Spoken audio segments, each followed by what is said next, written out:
Ngayon kasi parang mas palaban din yung mga babae ngayon. Parang lahat ng gusto nilang sabihin nasasabi nila na hindi nila naiisip kung may masasaktan ba ako or what. Basta gusto kong sabihin Kumbaga parang accountable ako sa gusto kong mangyari, sa gusto kong sabihin, ako to, parang ganon. Mas matapang sila. So ngayon din kasi easy to judge yung mga tao based din sa mga nakikita nila sa social media. Kasi ang mga babae naman, simple lang naman yung mga gusto namin. Hindi naman sobrang kailangan ganto Kumbaga, mahalin mo lang kami ng tama, maging faithful ka, maging good provider ka. Mismo. Diba? And everything will follow magiging mabuti rin kami sa'yo Paano hindi ka magnanag? Babaero ka. Paano hindi ka magnanag kung lasinggero ka o kung ano man? So, nagisimula din talaga sa lalaki na i-treat mo ng maayos yung babae. Kung ako yung tatanungin, mas gusto ko yung mas mahal ako.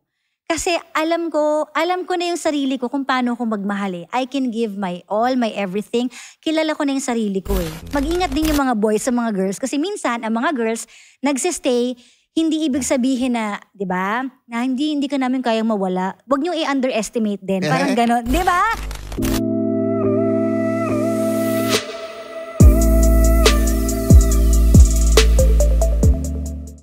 What's up mga Skynam? Welcome to Tio Bray Podcast at syempre isa na naman magandang episode ng ihatid ng paborito niyong Tio sa inyo. Pero bago ko simulan itong podcast na to, syempre maraming salamat sa Tritone Studios, Tritone Entertainment at syempre kay Miss Max ng Max Beauty. At syempre itong pabango ko, Picotin Perfume, i-ano nyo na yan, i-orderin nyo na sa Facebook, available na Picotin Perfume, search nyo lang, message nyo at huwag na kayong tumawad, utang na loob, hindi na kayang ibaba ang presyo nyan. At syempre, yung guest natin, bago ko ipakilala, mag-subscribe muna kayo dito sa channel natin kasi malapit na tayo mag 100,000 subscribers. At syempre, mapalakpak yung isang idol ko na nasa likod, di ba? Tapos syempre, mag-follow kayo sa Spotify, i-rate nyo na rin yung podcast para mapakinggan nyo to sa kotse. So itong podcast na to, promise ko sa inyo magiging malaman dahil yung guest natin, madaming mga insights na masashare sa inyong mga kalalakihan, di ba? Papakilala ko siya, siyempre pinapanood nyo na siya sa Facebook, napapakinggan nyo na sa radyo. Walang iba kundi si Gandang Kara. Yan. Hi! Yan. Hello! Okay. Gandang Kara, naku, parang masyado akong ngayon, excited sa episode na to kasi andito ka na ngayon. Sobrang idol kita, dati pa. Ala, talaga ba? Oo. Bata pa ako, napapanood na Uy, kita. grabe naman. Grabe. Oo. So, anong status mo pa lang ngayon? Single ka ba o taken or complicated? Asan tayo? Hindi ko rin nga alam Okay. Okay, di ko na itatanong. Pero si Gandang Kara ba, if you don't mind me asking, ilang taon na ngayon? Nasaan ulit tayo? Next question, please. 30 plus, hindi na ako umalis doon. Forever na yon. Okay yun, okay yan. Hindi naman mukha pang 20 plus. Mukha pang 20 plus. Mga 27 para fair. Wow, talaga ba? Talaga. Kaya nga Gandang Kara Gandang Kara kasi maganda, di ba? Wow. Sino nag-isip ng Gandang Kara? Lagi ka na naman na-turn down ng mga chicks tuwing nag-aaya ka ng date dahil wala kang kotse. Sawang-sawa ka na ba mag-grab ang gastos, di ba? So ito na pagkakataon mo magkaroon ng kotseng ganito. Sa halagang 10,000 lang, siyempre, magkakaroon ka na ng ganitong kotse, may uuwi mo na at kagandahan nun, naka-financing pa. Ibig sabihin nun, hulugan, hindi siya mabigat, hindi siya katulad ng brand new na kotse. So ano pang hinihintay nyo, i-message nyo na Car Connection Manila, ilalagay ko below, message nyo na at hindi pa nagtatapos doon, siyempre meron kang 5,000 discount. Kailangan mo lang i-mention Tio Bray. Doon sa page, meron ka ng 5,000 discount. So, bumili ka na. Ayan na, ano pa hinihintay mo? Huwag ka na mag-isip. Puro ka iisip kaya wala kang chicks. Si Lloyd, my late best friend. Gandang Kara. Si Lloyd Cadena.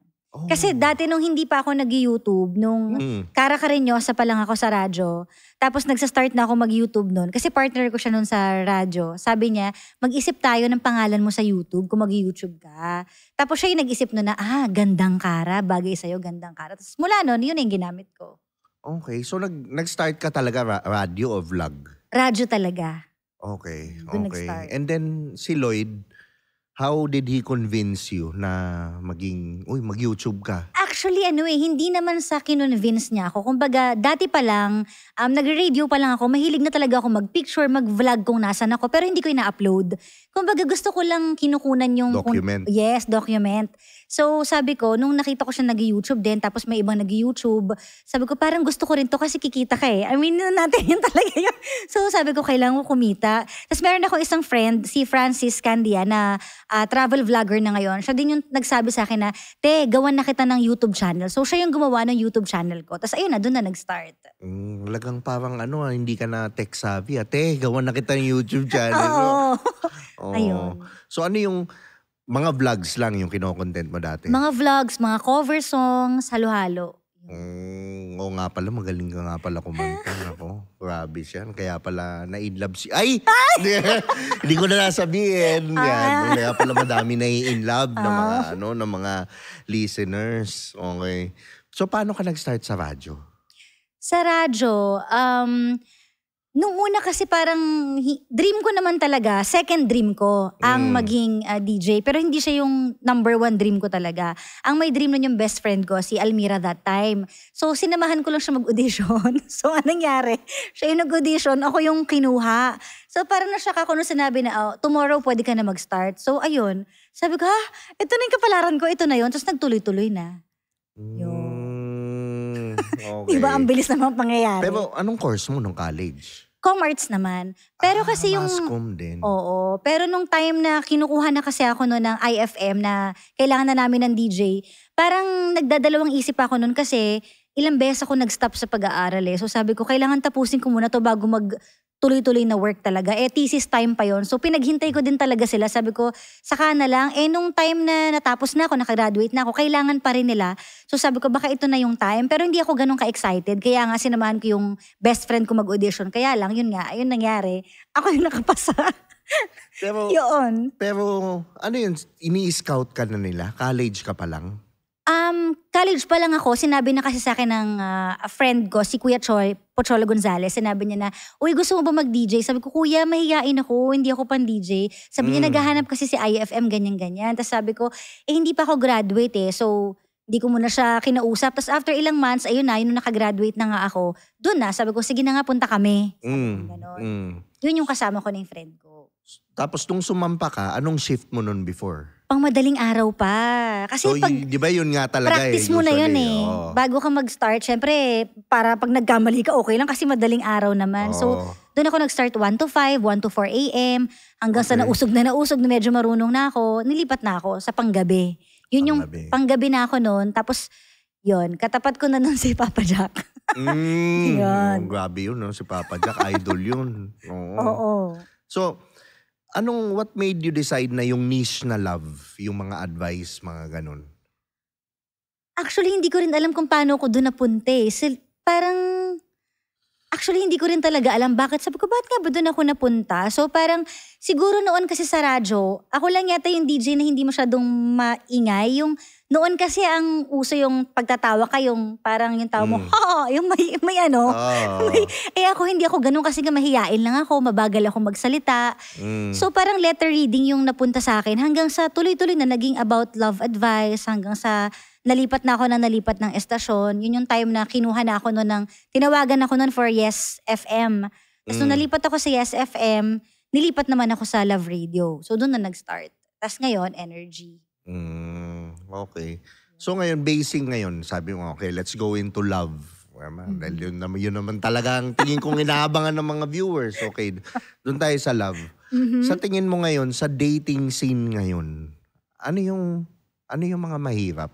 Bakit mahirap mag-date ngayon? Ano kasi ngayon maraming parang sanga-sanga. Hindi kagaya dati, pag gusto mo, gusto kita, okay tayo. Ngayon, may situationship, may mga kung ano-anong leveling ng, ba't ang daming ganon? Bakit? Di ba ba't kailangan pang pahirapan? May dating stage, exclusively dating, at kung ano-ano pang maraming terms, di ba? So siguro yun yung nagpapacomplicate ng mga bagay-bagay. Sino ba nagpauso nun? Hindi ko rin nga alam. Actually, hindi ko rin alam. Ba't nagkaroon? Kasi ganun din ako eh. Gusto mo o ayaw mo. Ganun lang eh. Kumbaga black and white, di ba? Para tapos. Kaso, hindi ko rin alam bakit ganun. Bakit ganun ngayon? Feeling ko before, may mga ganun din naman. Kaso, walang alias. Kasi noon, kumbaga M yun tawag, di ba? Mukhang unggoy. Yan. Ganon. Kumbaga ngayon lang, may mga terms lang na masyadong dumadami na nauuso. Yun, siguro kaya ganun. So mas... Ang hirap. Kung ikaw, gusto mo bang maging Gen Z? O you prefer the old way dati? Parang mahirap sagutin tong tanong na to kasi baka mamaya magalit sa akin yung mga Gen Z. Hindi, pero tingin pero mo. syempre, would you wanna be, like for example, would you wanna be 19 years old this time? Or would you want to be 19 years old then? Yun dati pa rin. Parang feeling ko kung papipiliin ako, yun pa rin. Kasi simple noon eh. Ang simple hirap, yung no? buhay, oo. Parang mas ma-appreciate mo yung mga bagay-bagay noon kasi mahirap kunin. Diba, mahirap malaman yung address ng crush mo, mahirap malaman yung telephone number ng crush mo, mahirap makipag-date kasi kailangan mong sandamakmak na paalam sa parents mo, mahirap din tumakas, diba? Gagawan mo talaga ng paraan. Unlike ngayon, parang andali kasi lahat ng bagay, parang nakalatag na sa'yo lahat. Yung May ganon. DM mo lang. Oo, ang bilis. DM mo, tapos yung, minsan pa hindi mo alam kung totoo, kung AI ba yung kausap mo. Diba? I-video call mo ba? Oo, kailangan ikaw ba talaga yan?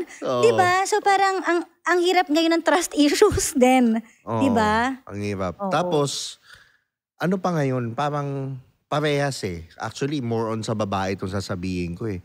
Parang yung ego ng babae medyo pumutok ngayon. Kasi nga, the more na nagpo-post sila, sexy or whatever, the more validation you get. Yes. Medyo, oh shit. Oo, ang daming may nag-like, ang daming gano'n. Tapos, ang daming DM. Putok na yung mga DM. So, yung option. Dati ang magdi-DM sa'yo, kaklase mo lang. Oo, kayo lang, circle nyo. Ngayon, buong Pilipinas. Pwede ka nang i-ano eh. At saka ngayon kasi parang hinahanap na natin yung validation talaga sa ibang tao eh. Mismo. Doon na tayo kumukuha ng kapag nilike o hindi, ay ang pangit siguro ng post ko, ang pangit siguro ng damit ko. Kasi wala masyado nag-like eh. Ang pangit ko siguro. Diba? Actually, may ganun. Doon na parang doon mo na lang ba aabangan lagi? Kung Kaya yung self-worth ng mga bata mahina eh. naki-question na. Kasi nga, doon ka na lang nagbe-base Doon kung anong nakabase. sasabihin nila. Tapos parang mamamatay sila pag tinanggal mo yung phone, no? Parang, yun ang hindi na grounding ngayon eh. Kunin mo yung telepono. Oo, yun na yun. Yun na yung So, ang nila. hirap din. Mahirap din yun sa panahon ngayon. Tapos, yun nga, ang dami pa nila label. Tapos, yung babae ngayon, do you believe na yung mga babae ngayon kakaiba kumpara sa dati? Siguro kasi iba na yung panahon ngayon, yung environment na kinalakihan, nasa paligid, nakikita sa TV and social media and everything. Siguro dahil din kasi doon nag-iiba eh. Nag-iiba, okay. So ano yung tingin mong pagkakaiba ng babae noon sa babae dati? Naku, baka magalit sa akin yung... Okay lang yan. Hayaan mo silang magalit. Kasi kailangan nilang marinig to eh. Ito yung real talk eh. Real talk. Gusto ko real talk na ano. Actually, ngayon kasi parang mas palaban nga. Totoo yung sinabi mo na mas palaban din yung mga babae ngayon. Parang lahat ng gusto nilang sabihin na sasabi nila na hindi nila naiisip kung may masasaktan ba ako or what. Basta gusto kong sabihin eh. Kumbaga parang accountable ako sa gusto kong mangyari, sa gusto kong sabihin, ako to, parang ganon. Mas matapang sila. Noon naman kasi parang medyo may takot pa kahit paano, di ba? Pero hindi ko naman sinasabing it's a bad thing kasi may mga kababaihan din naman ngayon na at least nagiging matapang na to speak their mind, na gawin yung mga bagay na gusto nila, na hindi na sila natatakot. So depende rin siguro sa pagpapalaki ng mga magulang, sa environment na kinalakihan. Siguro doon din yun eh. Kasi kahit nasa panahon ka ngayon, meron pa rin namang natitirang conservative. Yeah. Diba? Meron pa rin naman eh. Hindi naman mawawala yung mga ganun. Ano yung pinagkaiba ng magulang noon sa magulang ngayon? Ano yung sinasabi? You said there's a difference na iba yung pagpapalaki ngayon sa pagpapalaki dati. Actually, sabi kasi ngayon, parang yung mga Gen Z daw ngayon is parang matatapang na kasi hindi pinapalo. Okay. Sabi, kasi noon tayo, napapalo pa, so may takot, malaking respeto, ganun. Pero feeling ko hindi rin dapat lahat isisi sa mga bata sa Gen Z. Siguro tayo din, kasi tayo nakaranas tayo ng palo, so hindi na natin ginagawa sa mga anak natin ngayon. Kumbaga, ayaw na nating, maramdaman nila o maranasan nila yung naranasan natin before. Diba na sobrang palo, pag sasampalin ka agad. Kaya tayo, sobrang pag-iingat natin, hindi na lang natin gagawin sa kanila. Kaya, minsan nagiging masyadong maluwag naman. Parang ganon. Oh, so yun yung pagkakaiba ng parents noon sa parents ngayon. Oo, so no? siguro tayo din yun eh. Nung naging parents na tayo, di ba tayo nung mga panahong yun, di ba? Ngayon na parents na tayo, nag-iingat na rin tayo sa mga anak natin. Okay. Pero bakit yung mga babae ngayon wild sa tingin mo? Actually, hindi ko alam. Mayroon din namang wild before. Siguro wala lang masyadong social media kaya hindi masyadong kalat. Ngayon kasi, ultimo kahit anong galaw mo, kitang-kita na, di ba? So kahit anong gawin mo sa gimikan, pag may sinabunutan ka dyan or may inaway ka, alam na alam talaga lahat. Kasi nga, sobrang maliliit na details, nakakarating agad. So social media yung pinakamalaking Pwede role, rin, no? oo. Na nagbago ng mundo, Yes. no? Pati sa self-worth nila, sa ano Actually, nila. di ba minsan nga kahit wala ka naman masyadong ginawang masama, pero pag na social media ka, ang nakunan, yung part na sumigaw ka, mas naman tao ka na kasi ang nakunan na part yung sumigaw ka eh. Hindi naman nakunan ng camera kung bakit ka sumigaw, ano yung nag-trigger sa'yo, ano nangyari, di ba? So ngayon din kasi easy to judge yung mga tao based din sa mga nakikita nila sa social media. Pero sa tingin mo, bakit madaming single mom ngayon? Bakit ganun yung nangyayari sa mga relationships? Ano yung pattern na nakikita mo? Sa mga single mom, Kasi, siguro, totoo, di ba? Oo. Kahit hindi natin basihan yung statistics, ang dami ngayon. actually, siguro dahil nga iniisip nila na kaya ko naman mas kaya ko naman Kumbaga kahit iwan mo ko, kaya ko mag-work. Dahil may mga kababaihan ngayon na matatag, matapang, kayang indahin yung pain mag-isa. Parang hindi ko kailangan ng lalaki. Bakit pa? Kaya ko naman buhayin yung anak ko. So kung ayaw mo, di wag. Parang ganon. Mas lumakas na siguro yung loob nila. So yun ba? O is it lalaki? Pwede rin kasing lalaki. 'Di ba? Kasi may mga lalaki naman ngayon na, alam mo na, titikim lang, aalis agad sa relasyon pag natikman na. O kaya naman pag nagsawa. Alam mo Grabe yun? yung mga lalaking gano'n na tikman lang, biglang nang-ghost. Ayoko ng gano'n. Mali Marami yun. na nang-ghost ngayon, di ba? Oo, mali Yung parang- yun. Tawag parang ko ang doon, dali sorry for the magpalit. word Sorry for the word, pero tawag ko doon, kantot kalimot. Yun yung mga Grabe ganun. naman yun. Oo. Pero totoo yun nangyayari yun, di ba? Yung bigla na lang maglalaho. Oo. Na parang bula, na parang wala nangyari, na ganun lang kadali. Okay. Yun. So sa tingin mo, sino yung pinakamalaking factor na may kasalanan? Bakit? Madaming... I think depende pa rin sa sitwasyon Kasi hindi ko naman pwedeng ilahat na yung mga lalaki, yung mga babae, ganyan. So depende pa rin talaga sa pagkatao ng taong pipiliin mo. Dapat talagang maging maingat ka rin sa papapasukin mo sa buhay mo. Nako. Hindi Literal basta-basta. yung papapasukin mo sa buhay mo. Literal yun. Oo. Di ba? Oo. So, kumbaga, kilalanin mo ng husto. Ako naman, andun ako sa sa medyo mas malaki pa rin yung sa lalaki. Kasi ang daming weak na lalaki ngayon. Oh. The reason na madaming single mom is because weak si lalaki. Madaming naging powerful na babae ngayon. Weak si lalaki. Si babae, kailangan niya mag-survive. Mamamatay sila nung anak niya dahil puro game si lalaki, 'di ba? Chonky doon, 'di ba? Puro tebats doon sa Si babae, nagsumikap sa company. Kaya mamamatay sila para buhayin yung pamilya. Siya yung nagsikap, siya yung siya naging powerful, naging Ngayon si lalaki, dahil putangin na batugan siya, na-insecure. Na-insecure siya ngayon dahil putangin. Pero ang root cause talaga sa akin, tingin ko. Tapos ngayon, ito si babae, sasabihin niya, pag iniwan, sumama sa mayaman, sabihin nila gold digger. Pero hindi naman. For in reality, wired sa babae na mag-survive. Na si babae, dapat, para makasurvive, nagiging practical siya. Iba kasi yung practical for me than gold digger. Diba? Kasi, hindi naman habang buhay, titi mo lang yung bubuhay dyan Diba? Hindi lang puro pagmamahal, hindi puro puso. Parang ganun. So, sa akin, malaki yung role ng lalaki. If there are strong men sa Yes. mapapalaki ng maayos yung bata. Yung babae, maalagaan. Hindi sila kasi ang babae, tama. Pag ang lalaki, masculine, magiging feminine. Yes. Actually, totoo yan. At saka gusto kasi ng mga babae gusto talaga namin ng good provider.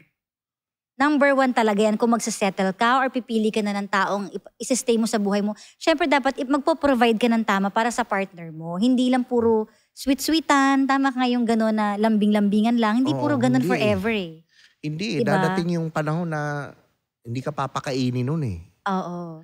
Di ba? Nandun tayo doon. Tapos at the same time din, kailangan din naman, ayusin mo talaga yung pag naayos pag madaming lalaking maayos yung buhay, hindi goal na magabol ng babae, meaning ang goal ng lalaki, ayusin yung sarili niya, automatic yung babae, makaka-attack sila ng tamang babae, kasi maaalagaan din nila ng tama. Anong alam nila kung paano alagaan, alam nila kung paano mag-provide, Kasi ang mga babae naman, simple lang naman yung mga gusto namin. Hindi naman sobrang kailangan ganto eh. Kumbaga, mahalin mo lang kami ng tama, maging faithful ka, maging good provider ka. Mismo. Diba? And everything will follow eh. Magiging mabuti rin kami sa'yo eh. Parang ganun eh. Diba? Parang, kasi pansinin mo, pag ang lalaki, hindi masculine yung lalaki, yung babae, na puwersa siyang maging masculine instead of the feminine energy. Yung parang siya na yung magdadala. Siya na yung magdadala. Ako na yung magdadala sa'yo. Magde-decide, siya na yung Actually, sa dating pa lang makikita mo na yan eh. Yung masculine, yun na yung hindi nagtatanong saan tayo kakain eh.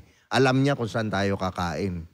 Yung feminine, dapat siya yung medyo, pwedeng mag-suggest yung feminine, pero alam niya yung direction kaagad nung eh. And karamihan ngayon, simp nung lalaki. Do you agree? Ewan ko. Ano ba? Yes. At saka ang mga babae kasi tayo tuloy ako. Kami, natural reciprocators. Yun. So kung ano yung pinapakita ng lalaki sa babae, doon nagbe-base kung gaano kasaya ang babae. Kaya open nga, to diba? receive.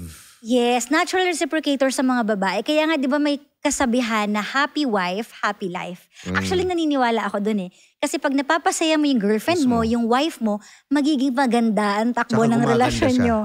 Promise, yes. Gumaganda siya. Hindi siya natutuyot. Hindi, totoo, di ba?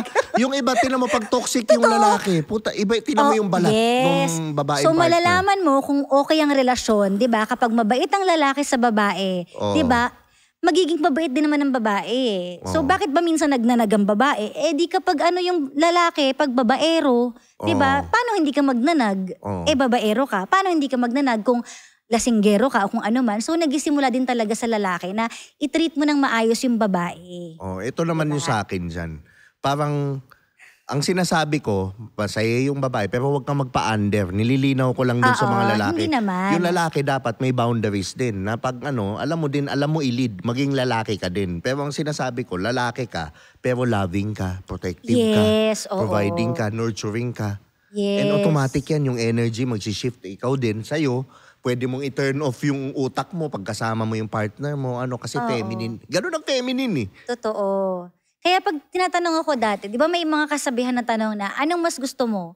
Mas mahal mo o mas mahal ka? Ay, putang ina, gusto ko yan. Ikaw muna. Gusto ko yan. Di ba laging tinatanong yun? Ikaw of muna. course, dapat pareho niyong mahal yung isa't isa. Uunahan ko na, pareho niyo dapat mahal. Kaya nga kayo nasa relasyon eh. Pero ang tanong, ano ba dapat? Kung ako lang to hindi ko nilalahata. Kung ako yung tatanungin, mas gusto ko yung mas mahal ako. Kasi alam ko na yung sarili ko kung paano ako magmahal eh. I can give my all, my everything. Kilala ko na yung sarili ko eh. Alam ko yung kaya ko i-sacrifice. Lahat. Ka, bibigay lahat. Di ba gano'n naman talaga pag nagmamahal ka? So, gusto ko yung lalaking mas mahal na mahal ako kasi I know what I can give. Sa babae kasi, do you agree? Ang babae natuturuan na mahalin eh. Kung sino. Di ba may mga instance na nililigaw sa'yo pero ayaw mo nung una? Pero nung pwede, di ba? Oo. Okay, natuturuan. Pero ako naman, on the other end, lalaki ako. Sa akin, importante yung mahal ko. Mas gusto mo yung mas mahal mo. Yung mahal ko. Kasi, ewan ko, pag hindi ko gusto eh. Ganun lang kasimple eh. Ako din naman, pero ang ibig ko lang sabihin, kumbaga parang mas. Yung may mas. Pero kasi wired din naman kasi ang lalaki na siya ang nagpa-pursue. Yes, kumbaga yun talaga yung natural na kaya kailangan, mahal namin. Mauuna kayo. Kasi sa inyo parang gusto, ayaw, black and white kayo eh, mga lalaki. Hindi kagaya na yung mga babae na masyado maraming ganto. Diba? So, alam mo yung issue kay Meiko Montefalco? Yes, narinig ko yun. Okay, ano masasabi mo dun? Oh my gosh. Sobrang sakit nun kasi hindi siya naniniwala sa marriage eh. Actually ako din, hindi rin ako naniniwala sa marriage. Siguro, may reason yon lagi kung bakit hindi ka naniniwala sa marriage. Bakit kaya? Lagi yung may hugot, may pinanggalingan. So ako, siguro same with her, siya kasi broken family. Ako din, parang lumaki kasi ako na walang tatay. So parang sa utak ko, normal na yung wala kang tatay, mami mo lang yun nandyan, basta pinupuno ka ng pagmamahal, okay na yun. Parang ganon. Tapos parang feeling ko, lahat ng nagpapakasal, sa umpisa masaya, tapos eventually, magsasawa, mapapagod, maghahanap ng iba, tapos mai-inlove ulit sa iba. Yun yung mindset ko hindi ko nalalahat. So parang ako, hindi ako masyadong naniniwala sa marriage, saka parang natatakot akong matali. Parang feeling ko, pag natali ako, tapos nakita ko yung the one sa kadadating, di sayang. So wag na lang at all, parang ganon. So siguro siya ganon din, pero naniwala kasi siya sa kasal nung na-meet niya yung asawa niya. So parang ang sakit nun para sa kanya dahil hindi ako naniniwala sa marriage pero naniwala ako para sa'yo. Tapos eto lang yung ginawa mo sa akin, sinaktan mo lang ako. So parang nadurog talaga siya nun. Oo. Diba? Oo. Kaya ang sakit nung ganun. Kaya parang sa kwento niya, marami ding babae tuloy yung mapapaisip, dapat pa ba? Dapat pa ba ulit magtiwala, magmahal, or magpakasal? Pero syempre, hindi naman siguro lahat ganun. Diba? Meron naman din nagkakaroon ng happy ending. Like yung lolo at lola ko. Oo. May happy ending sila hanggang ngayon, sila pa rin. Pero kanya-kanya talagang paniniwala yan Siguro pag nahanap mo na rin yung dawan mo, marirealize mo din ako naniniwala ako merong Ikaw, isa para sa naniniwala ka sa marriage? Ako? Yes. Yun ang nakita ko sa nanay at tatay ko But yet again, I would always choose na mas importante pa rin yung kaming dalawa. Pero mamaya tayo dyan. Okay, sige. Dito muna tayo. Sige, ang nakikita sige. mo, sino may kasalanan? Lalaki, definitely. Syempre lalaki, okay. kasi nag-cheat. Pero ako naman, I'll be the devil's advocate on the other hand. Sige. Okay, yung babae naman kasi, inattract mo din yan Paano inattract? Inattract mo din yung gano'n. Okay. Ganito kasi ako mag-isip. Naniniwala ako sa manifestation, law of attraction, and all these things. Lahat ng ina-attract mong tao sa buhay mo is ikaw yun. In-attract mo siya. So, you don't attract what you want. You attract what you are. Meaning, kung ikaw, naniniwala ka na putang ina lahat ng lalaki manluloko, guess what? Yun din na ma-attract mo. Yun siya. So, ang ano yung nakikita kong hindi ko siya sinisisi, mali yung ginawa niya, kupal yung mamaya. Sabihin ko yung gusto kong sabihin sa asawa niya, di ba? Pero, na-attract din to ni Meiko kasi siya mismo, based on sa akin, Meiko, walang judgment to, pero ito kasi yung nakikita kong energy kahit yung mga luma, andun siya sa energy na, nakikita ko yung energy niya na medyo, madami siyang hurt sa buhay. Na hindi niya na-release, yung trauma ba, nung pagkabata or whatever, na hindi niya na-release, hindi niya na-deal, nahalo sa behavior niya. Ngayon, pag nag-ano siya doon, na ito, mag-ingat kayo dyan, yung mga ganyan. Alam nyo, huwag niyong papayagan yung energy iba. It's not coming from love. So, pero kung ikaw, na-heal mo, yung sarili mo. Na-heal mo yung sarili mo, hindi mo ma-attack yung ganyang partner. I doubt it I doubt it na ma-attack mo yung ganong klaseng tao. Kung ikaw, mahal mo yung sarili mo, yung love na hinahanap mo, nabigay mo sa sarili mo, na na hindi ka na nag-e-expect ng kahit na sa isang tao. Na kumbaga mahalin kita, pero kahit hindi mo ibalik, okay lang sa akin. Kasi binibigay ko naman sa'yo, apaw na nung sa akin. So kung nandun. Sa bagay, hindi natin kasi alam yung buong kwento nilang mag-asawa kung paano nag-start yung Malaking pali yung lalaki Hindi ko natin i-take out yun. Pero kasi, na-attack niya din yan. Na-attack niya din yan. And may tinuturong lesson yan. Kasi gusto ko marinig niya May tinuturong lesson yan sa kanya. Na sana this time, mahil mo yung mga false beliefs mo sa lalaki. Kailangan kasi ang babae. Ang lalaki, ang barkada mo, may healed beliefs sa babae. And then yung binabarkada mo rin namang babae is may healed beliefs about lalaki. Kung ang barkada mo, lahat yan, lolokohin ka lang din, negative, guess what? Yun talaga ma-attack mo pa ulit-ulit. Hanggang matututunan mo na, okay, hindi ko pala kailangan ng lalaki. Yung love pala na kailangan ko nasa akin lang. Ako lang pala yung makakabigay nung love na hinahanap ko. Then you start attracting the better guy. Kasi minsan, madaming babae gusto nila itong klaseng lalaki, mayaman, gusto ko yung hindi nanloloko, hindi na, pero putang ina, promiscuous naman. Tapos meron din namang, ikaw mismo, wala ka namang may offer. Gusto mo high value, pero ikaw gusto mo naman, ang may offer mo lang, ganda lang, tsaka pepe. Ano yun? Di ba? Paano mo ma-attack yung high value nun? Parang ganun. So, yun yung sa akin. So, ako naman, masasabi ko dun sa asawa niya, yun yung example nung sinasabi ko na putang ina, batugan na. Di ba? Batugan na, nagwo-walk pa. Hindi ko alam. Nagwo-walk. Kumukuha ng babae, nag-aano siya ng screenshot. Binibilang ka na ng computer ng asawa mo, ngayop ka. Di ako Tapos updated nang sa chika. bababae ka pa, di ba? Ang tigas ng mukha mo. Yun lang masasabi ko sa asawa niya. Yan yung example ng batugan na lalaki. Weak men. Napaka-weak, walang itlog. Yan yung mga tinatawag ko na ganun. So mali eh. Di ba? Yun. Di ba? May wounds din yan, kaya yan ganyan. Siguro pero putang ina, mali yun. Pero mukhang sa buong pangyayaring to, parang napunta siya sa maling tao para sa kanya. Yan, mismo. Pero kasi hindi ka mapupunta sa yung maling tao may tinuturong lesson eh.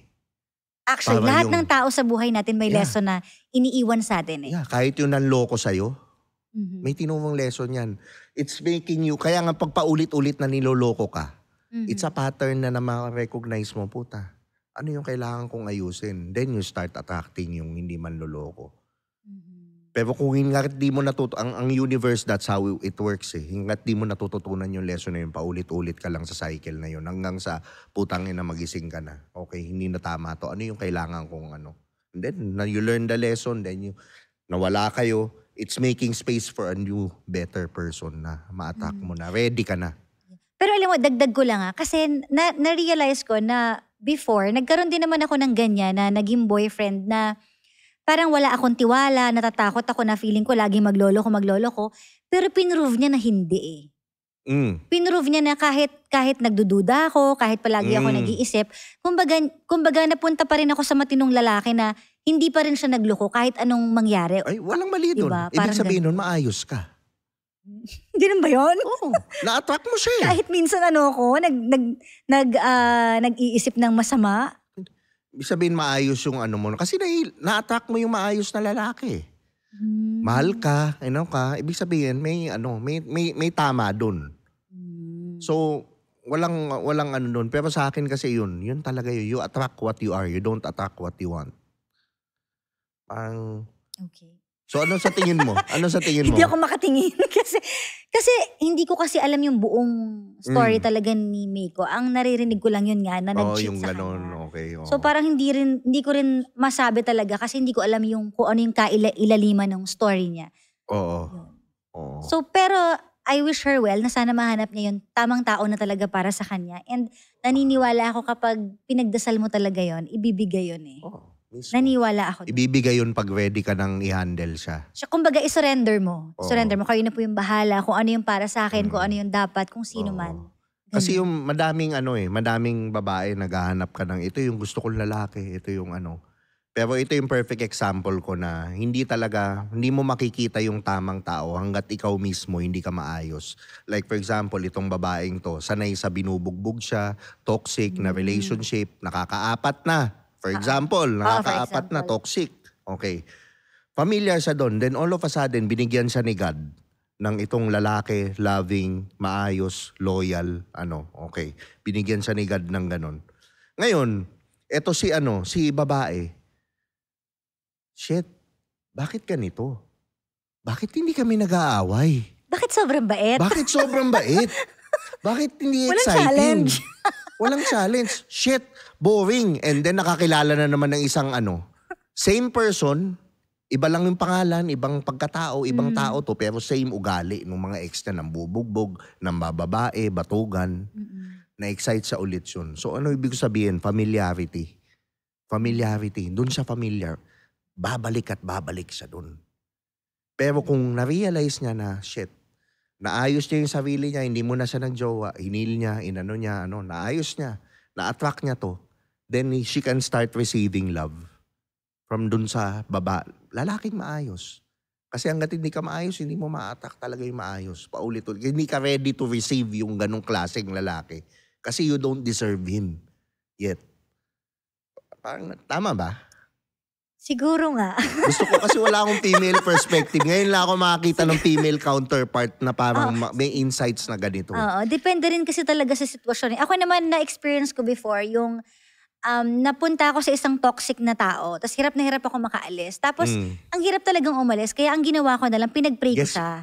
Let me guess, narcissist. Hindi ko masabi kasi hindi pa uso yung narcissist na word noon No. Ngayon na lang yan ang uso, diba? Wala namang ganun-ganun before. So, parang sabi ko, bakit ganito? Lagi akong umiiyak. Parang hindi siya para sa akin kasi iniiyakan ko siya lagi. Parang lagi may nangyaring hindi maganda. So, winish ko na sana, gabi-gabi to sabi ko, sana po one day wala na akong maramdaman na pagmamahal. Kasi hindi ko na alam kung paano ko i-exit Tapos sabi ko, bakit ganun? One day, merong isang gabi na nagising ako. Sabi ko, ba't ganun? Parang hindi ko siya hinahanap, hindi ko hinihintay na tumawag. Wala ako na-feel na kahit na ano. So sabi ko, ito na ba yung dinasal ko? Ang tagal kong dinasal, tas nangyari talaga. So sabi ko, shucks, ito na yung power ng prayer ko. Na nagkatotoo talaga. So nawalan, as in one day, nawalan ako bigla ng feelings. Ganun. Pero feeling ko din, manifestation, yun na din yun. Ano din yun Napagod din kasi minsan ang pagod hindi agad-agad nagmamanifest yan, di ba? So hayaan mo lang. Actually, hayaan mo lang, pakatanga ka lang. Minsan totoo. Minsan kahit sinasabi ng friend mo, bakit ba nagpapakatanga ka? Minsan ang hirap sagutin na, anong gagawin ko? Hindi ko nga kaya. Minsan ganon, di ba? Hayaan mo lang. Pero kasi may mga kanya-kanyang timeline ng pagod ang bawat tao Diba? Halimbawa ikaw, napagod ka ng 3 months, ako hindi ganun Napagod ako ng 5 years After 5 years, saka ako napagod. Shit. Diba? May ganun Kasi iba-iba tayo because everyone is unique. May kanya-kanya tayong timeline, may kanya-kanya tayong pain. So, hindi mo pwedeng idikta sa kanya na dapat hiwalayan mo na yan kasi ganyan-ganyan hindi pa siya pagod, anong gagawin mo? Tanga pa siya ngayon. Parang ganun. So, minsan, kusa na lang talaga siyang mangyayari. At kapag nangyari siya, doon panalo ka na. Kasi parang, okay, wala na akong kailangang advice. Di ko na kailangan ng sulsul ng mga friends ko or anything or ng magulang ko kasi kusa na ako napagod Eto na, kumbaga tapos na ako sa'yo. Parang ganun. So, mag-ingat din yung mga boys sa mga girls kasi minsan, ang mga girls, nagsistay, hindi ibig sabihin na, di ba, na hindi ka namin kayang mawala. Huwag niyo i-underestimate din. Parang gano'n. Di ba? Huwag niyo i-underestimate. Magugulat ka na lang, yes, nakilala si Tio Bray, biglang Minsan magugulat na lang talaga kayo, nagstay siya pero one day, bigla na lang siyang umalis. Ibig sabihin, yung araw na yon, doon siya natauhan. Doon na ano yung helmet niya, nabasag. Yun naman yun. Tama Kaya huwag niyo naman. rin samantalahin yung mga babaeng nagtitiis lang. Diba? Kasi hindi nyo alam. Baka nagre-ready na rin yan to go away. Actually, pag ang babae nag-decide na, matagal na niyang pinag-isipan yan. Yes. I agree. Super agree. Hindi lang siya minsan nagasalita kasi ang mga babae likas na matiisin. Pero, hanggat kaya. Pero, ito rin naman yan. Ang babae, pag nag-decide na umalis, minsan nababago pa Minsan, meron pa din. Pero lalaki, pag nag-decide na ng babae na yan, usually, pag umalis na, ayaw na niya Pero talaga. meron ding mga babae na hindi na bumabalik kasi inubos na nila yung oras nila at pagtitiis nila dun sa time frame nila na hanggang dito lang ako. Pero pag natapos na yon, pag naubos na yon, wala na akong energy maibibigay pa. Sa akin so naman, hindi na ako babalik. Yan yung mga babaeng healed. Alam nila yung gusto nila. Alam nila. Pero yung babaeng yun nga, yung sinabi ko sa'yo na hindi pa tapos sanay magtiis. sa pattern. Sanay sa pattern. Yun yung na ganon. Yun yung familiarity. Kasi ako never akong bumalik sa ex talaga. As in never Kasi nagsistay ako hanggat kaya ko. Sige pa. Tumikim ulit ng ex. Hindi talaga. Wala talaga. Tsaka suplada ako sa mga ex ko. Before, may mga ex pa ako nagiging friend ko, pero hanggang dun lang. Pero hindi yung talagang super bonding. Do you believe you can be friends with your ex? Hindi. Mahirap. Hindi. Delikado. Ako naman, delikado siya. Ako naman ito, okay. Kasi meron akong mga exes na friend ko ngayon. Ex ko nung college, friend ko ngayon. Siguro yung malala yung ex na nung high school, yung mga puppy love. May ex din ako ng sobrang friend ko. Na alam talaga? na namin hindi na kami. Pero minsan nagkakape kami, tropa. Alam mo yung parang, kasi ang dami kong natutunan sa kanya, madami yun siya natutunan. Friends kami na sobra. Pero, pag may girlfriend ako, alam nilang... Distansya? Yes. So okay ka makipag-friend sa ex kapag single ka. Ganon. Pero pag ayaw ng partner mo, syempre respect mo yun di ba? Oo. Tama. Tama yun, respeto yun. Kasi ikaw ba kung hindi ka rin komportable Oo diba? naman. Yun naman Saka magiging cause of away nyo Diba? So anong advice mo like ngayon sa mga guys, yung mga nanonood natin na guys, anong advice mo on ano yung kailangan nilang i-improve sa panahon ngayon na nakikita mong wala na, nawawala na? Magkaroon kayo ng patience sa mga girlfriend ninyo, sa mga kababaihan. Patience talaga, understanding and love. Kasi ang mga babae, hindi naman sila sobrang hirap i-reach eh. Kumbaga, pag nagpakita ka ng pagmamahal, ng understanding sa kanila, ng love, irerespeto ka nila eh. Mamahalin ka rin nila eh. Kung ano yung binibigay mo sa kanila eh. So wag kayong, minsan naiirita dahil ang ingay mo, ganyan, di ba? Parang pinapatulan yung mga babae or ganyan. Kumbaga mahabang pasensya sana sa mga kababaihan. Yun nga yung alam nilang mahal sila eh. Yung alin? Pag ganun, yung naiinis ka pa, pag kinukulit Actually, ka, mahal ka nun. Pero pag ang babae walang pakialam sa'yo at di nagagalit, wala na. Actually, so samantalahin nyo na may gumaganon sa inyo, di ba? Pag wala na yun, may nakilala na yun either Tio Bray or Joshua Agatep, mga ganyan. Yun na yun, pag hindi ka na pinapansin. Oo, di ba? Yun. So pasalamat pa kayo na nagagalit, nagsiselos. Ibig sabihin, may emotions, may feelings. Oo. Naiinis. Yes. Yung inis nga, ibig sabihin, emosyon yun eh, di ba? Yes. Pero pag walang pakialam, magpapaalam ka, kahit saan mong gustong pumunta okay lang at hindi nagsiselos, magtaka ka na. Ay, bakit parang walang pakialam to sa akin? So nakikita mo walang patience yung mga lalaki? Yung iba, siguro. Okay. Yung iba. May iba pa Hindi ba? ko naman nila lahat. Kasi meron pa din naman natitirang mga lalaki. Okay. Na matitino. Okay. Meron pa din naman. Okay. So sa ano naman, ano pa ibang qualities tingin mo? Nakikita mo isa pa? Meron pa ba? Qualities ng mga lalaki na... na gusto mong baguhin na dapat ayusin yung nakikita mo ngayon to improve their life or attracting or relationships? Siguro yung i-prioritize nyo yung mga asawa ninyong babae. More than yung mga gimmick-gimmick, more than yung mga sugal-sugal at kung ano-ano. Diba? Kasi syempre, pag nag-asawa ka na... More than scatter, no? Yung mga nag-i-scatter. Oo, dapat alam mo na yung priority mo, yung asawa mo na eh.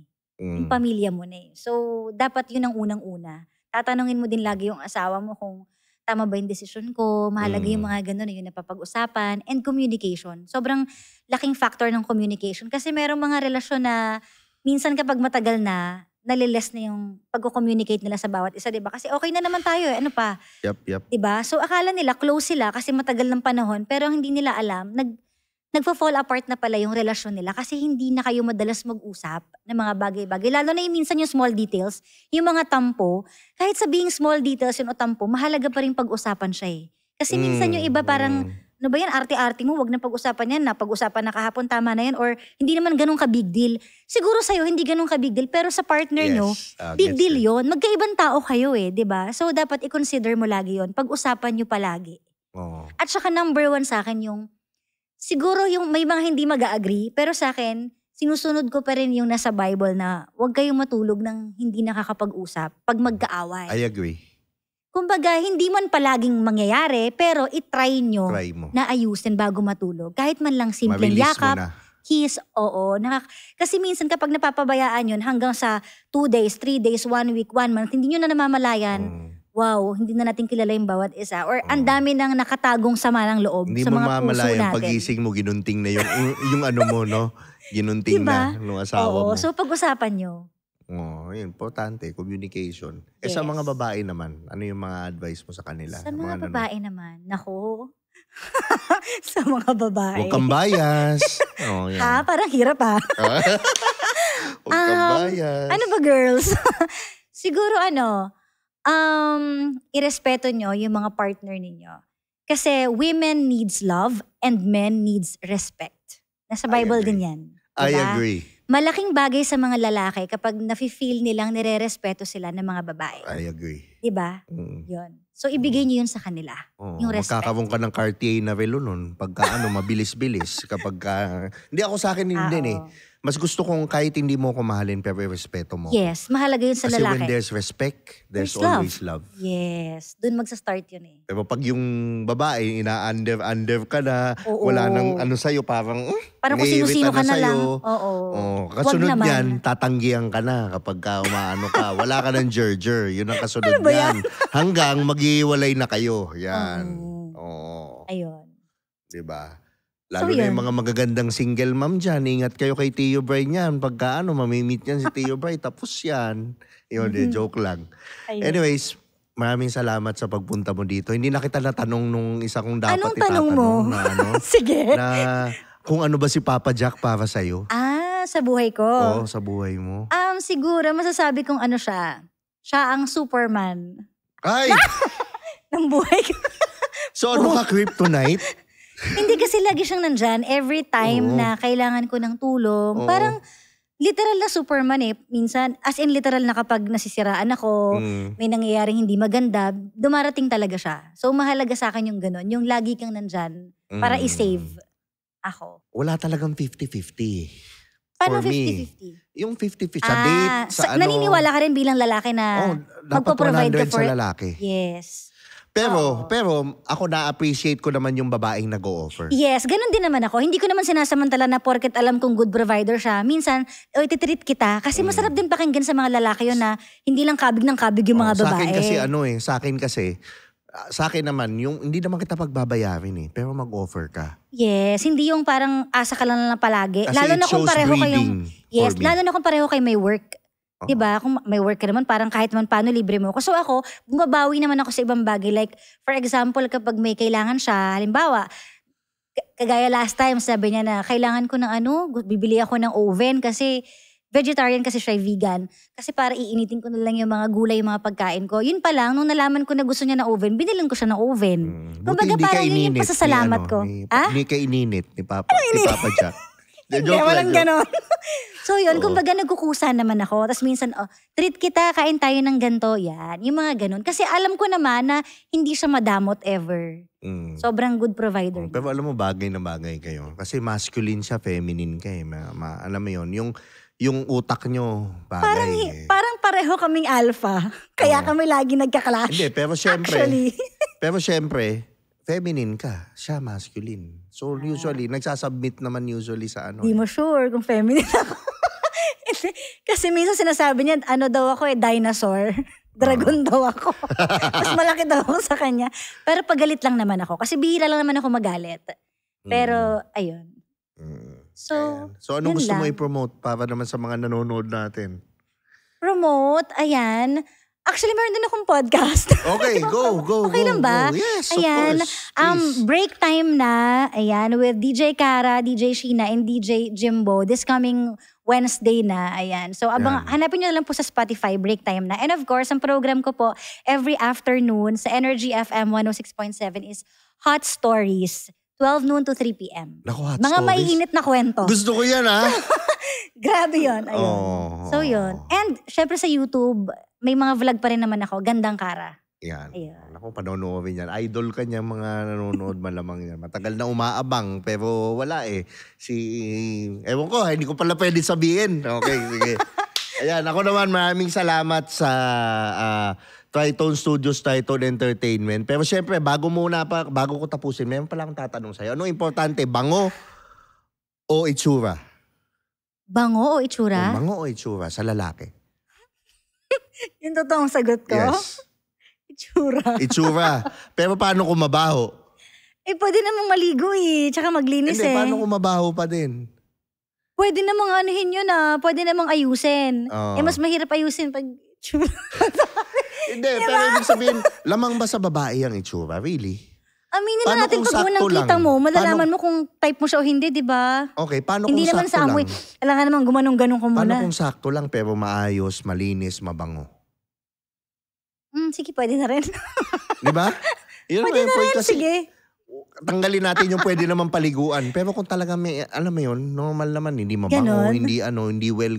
Sa lalaki, babae kasi, hindi naman importanteng gwapo Minsan Talaga ba? Babae, di ba? Mas more on kayo Basta maayos yung itsura, alam Baka sabihin nila dalahin. mahilig ako sa mabaho. Hindi. Alam dalhin yung sarili.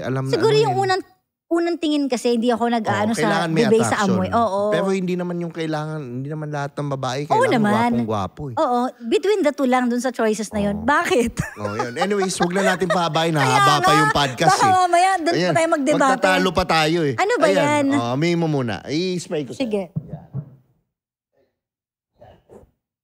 Oh. Ano Mabango. yung totoo, pera content. Forever content. Ano yung totoo? Amoy, may kaamoy ito eh. Ano sa... Parang naamoy ko na to kay Papa Jax. Ay, nako. Okay. Mahilig kasi yun sa pabango. Parang lahat yata ng pabango meron siya. Okay. Amoy fresh. Okay.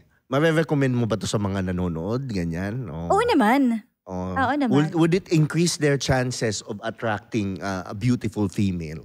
Yes. Yan. Of course. Nako. Aminin natin pag mabango, mapapalingon ka, di ba? O, sino yun? Di ba? Oo. Parang gano'n. Sino yun? Pagtingin mo si ano, di ba? Sino? Yun. So Mabango ako, siya. wala na akong masasabi doon. Nakita yung DJ Cara approved, di ba? Ayan, no, Picotin Perfume, nasa Facebook, i-message nyo, di ba? Available na yan. Bilis-bilisan nyo kasi medyo ang tinatakbo na ng order natin yun, 35 kada araw. So, kunin nyo na yung ano nyo, yung mga stock nyo kasi talagang mabango siya. Siyempre, maraming salamat kay Miss Max Misa ng Max Beaut at salamat siyempre sa Triton Studios, Triton Entertainment. Mag-subscribe kayo dito sa channel para makaabot na natin yung 100,000. Huwag na kayong mahiya, 5,000 na lang. Diba? Tapos sa Spotify din, mag-subscribe kayo and then mag-follow, mag-rate. So ito si Tio Bry, siyempre kasama ko si Gandang Cara, ang pinakamagandang Yay. DJ sa buong Pilipinas. Hello, grabe naman yun. Buong Pilipinas. Ayan. Thank you. So, salamat.